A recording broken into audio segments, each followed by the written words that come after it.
ഒരു ഉപ്പ മോന്റെ കൈയും പിടിച്ച് പ്രവാചകരുടെ അടുക്കൽ വരുന്നൊരു രംഗമുണ്ട്. എന്നിട്ട് പറയാണ്, എൻ്റെ മോൻ മധുരം ധാരാളമായി കഴിക്കുന്ന ഒരാളാണ്, നിങ്ങളൊന്ന് അവനെ ഉപദേശിക്കണം. അപ്പോൾ പ്രവാചകർ ആ ഉപ്പാനോട് പറയാണ്, നിങ്ങളിപ്പോൾ പോയിക്കോളേ, എന്നിട്ട് കുറച്ച് കഴിഞ്ഞ് വന്നാൽ മതിയെന്ന്. അങ്ങനെ ആ ഉപ്പ പോയി കുറച്ച് കാലത്തിന് ശേഷം വീണ്ടും വരുന്നുണ്ട്. അപ്പോഴും പ്രവാചകർ പറയാണ്, നിങ്ങളിപ്പോൾ പോയി പിന്നെ വന്നാൽ മതിയെന്ന്.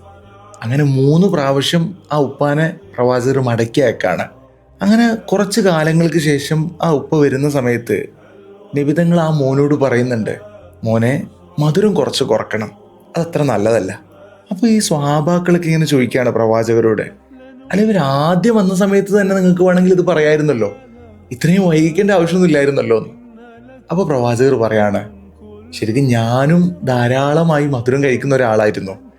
ഞാനിങ്ങനെ കുറച്ച് ദിവസമായിട്ട് മല്ലേ ഇങ്ങനെ കുറച്ച് വരുന്നുണ്ട്. അപ്പം ഞാൻ ആദ്യമായിട്ട് എൻ്റെ ജീവിതത്തിൽ പ്രാവർത്തികമാക്കിയിട്ടാണ് ഈ മോനെ ഉപദേശിച്ചിട്ടുള്ളതെന്ന്. എന്താ അല്ലേ, ഒരു കൊച്ചുകുട്ടിയോട് പോലും സ്വന്തം ജീവിതത്തിൽ പ്രാവർത്തികമാക്കിയതിന് ശേഷമാണ് പ്രവാചകർ ഉപദേശിച്ചിട്ടുള്ളത്.